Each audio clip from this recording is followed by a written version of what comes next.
I've been listening to people telling me I wasn't going to do anything with my life. Mike is a complicated individual. He looked like he could kill somebody.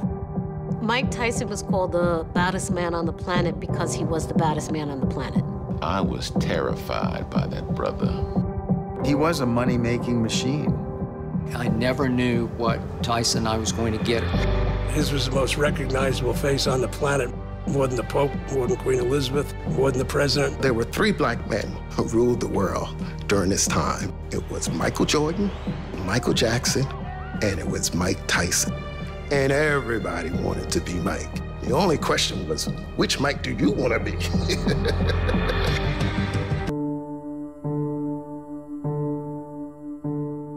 If you could talk to 20-year-old Mike, what would you say to him? It's gonna hurt. It's gonna hurt bad. It's gonna really hurt. The staggering documentary event premieres Tuesday night, May 25th on ABC and next day on Hulu. Hey, I'm getting my camera. Hey, there we go. There it is. I'm doing good. How are you doing, buddy? I'm great. I'm great. Right on time. Greetings from Las Vegas. Yes, I just talked to my daughter. She lives in Carson City, so Nevada, but you know, we'll take it. Well, thanks for talking to me about the Mike Tyson, the Knockout miniseries. You know, it's going to be phenomenal. Are we, let me know when we're on air. Are we recording? We're recording. We're going. All right. Well, May 25th on ABC and next day on Hulu, this 4-hour documentary series about Mike Tyson, his climb to success, his crash, his comeback, his story of what legends are made of, isn't it? You know, it's one of those great American stories that, you know, you have a guy who rises from the ashes to the heights, then makes the biggest fall, and then the comeback, you know, and everybody likes that comeback, you know. It really is one of these documentaries that's going to have your eyes glued to the television because he's just a fascinating person. And we all love to see a happy ending. And we have that here. Especially for our heroes. Yes, exactly. And you know, this series has new details, new interviews. Can you tell us about your encounters with Mike Tyson over the years? Absolutely. You know, I grew up in Harlem, New York. That's how I kind of got the bug of being in the entertainment industry. I started off as a little boy as a drummer. Growing up in Harlem, became one of the top drummers in the New York area. Eventually moved to Delaware and got into the concert business. And that's where I worked with people from James Brown to the Rolling Stones to to who else? Rick James to Mal, what's his name? Dizzy Gillespie, Wynton Marsalis, Loretta Lynn. You know, there's a whole variety of folks that I worked with as a concert promoter and producer. From that, I really wanted to get into the sports world. Watching all these championship fights, I always kept saying Top Rank, presented by Top Rank, Bob Arum. It's like, well, who is this company? I've had all of these successes with my concert business. So I went up to New York and met with them and said, listen, I want to get into the boxing world. You know, I'd like to purchase the exclusive rights to entire state. And they were like, no, you know, you don't have any experience with that. I said, well, look at my box office receipts. You know, these are all the events that I have produced. I've had tremendous success in this industry. And they said, well, listen, what happens is when you do a concert, you know, it's one night at a time. However, when you do a closed circuit live event, you know, you might have 50, 60 locations in one night, and they all have to be coordinated. They all have to be perfectly executed because you don't get a redo. And it really made a lot of sense to me. So I ended up getting like two little states, Roanoke, two little cities, Roanoke and Charlottesville for the Leonard Hagler fight. You remember that? Oh yeah, definitely. That was an exciting fight, you know. I did well in those little towns, and then eventually I was able to secure the entire state of Virginia for the Tyson Michael Spinks fight, once and for all, 1988. I also had the entire state of Delaware. So was my introduction into the boxing world. And your career, you're no stranger to producing live events. What's your opinion on his comeback? The Lennox Lewis in September. I mean, have you ever? I mean, does that make great theater, make great television? But what's your opinion on that? My opinion is that here we go once again. Mike Tyson has rebranded himself. It's almost emblematic of what George Foreman did. There was a George Foreman who fought Ali, and then there was a George Foreman who sold millions of grills to everybody. I think everybody in the country had a George Foreman, grill. But he was a bad guy.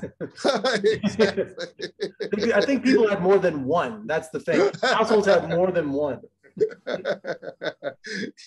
And he told me personally, he said he made more money on the grill than he ever made in the ring. So at every garage sale I've ever been to too. yeah.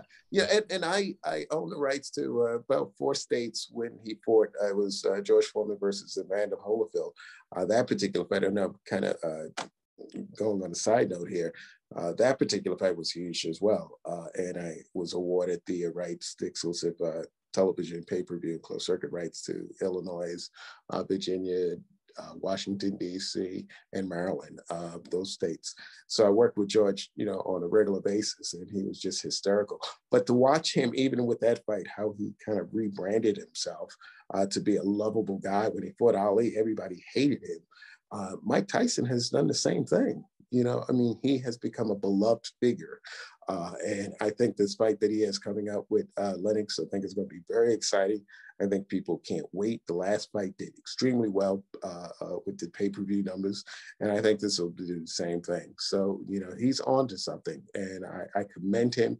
I respect him. Have you seen his body? Have you seen his punches? Oh, yeah, him training up. And not only that, Jamie Foxx is rumored to play Iron Mike in a biopic. I mean, like, his career's on fire again. I mean, it's like he lays low for a while and then just comes right roaring back.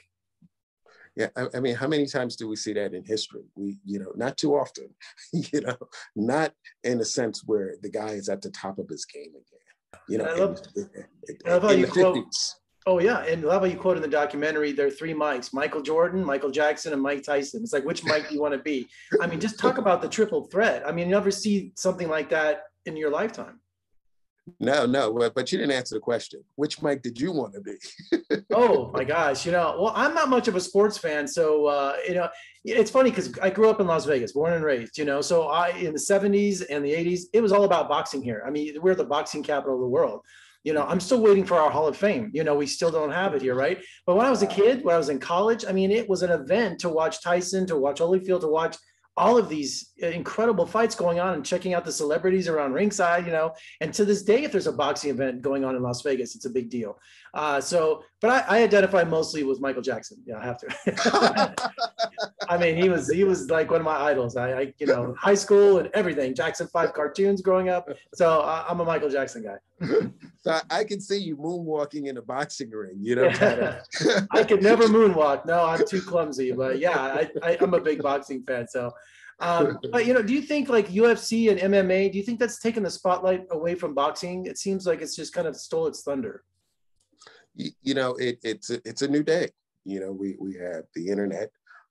When I did the Tyson Spinks fight, there was no Facebook, there was no Instagram, there was no social media. And kids of this generation are looking for something different, and that has fulfilled that void. The interesting thing is I happen to have 2 daughters. As I mentioned earlier, one lives in Nevada. She's an attorney. She's 24 years old. In fact, her name is Vita. She passed the bar, the Nevada bar. Yeah, at 23 years old, first time taking it during COVID. So I'm very, very proud of her. And my other daughter just graduated from Georgia Tech with her master's last week. So those young ladies kind of keep me grounded in terms of what's going on. You did something right, Dave. You did something right, man. Look at that! Congratulations, you made it. Listen, they are a Dave Wooley production. So, as a single father who got custody of them when they were 2 and 3 years old, I put as much energy as them as I did with producing some of these world-class events.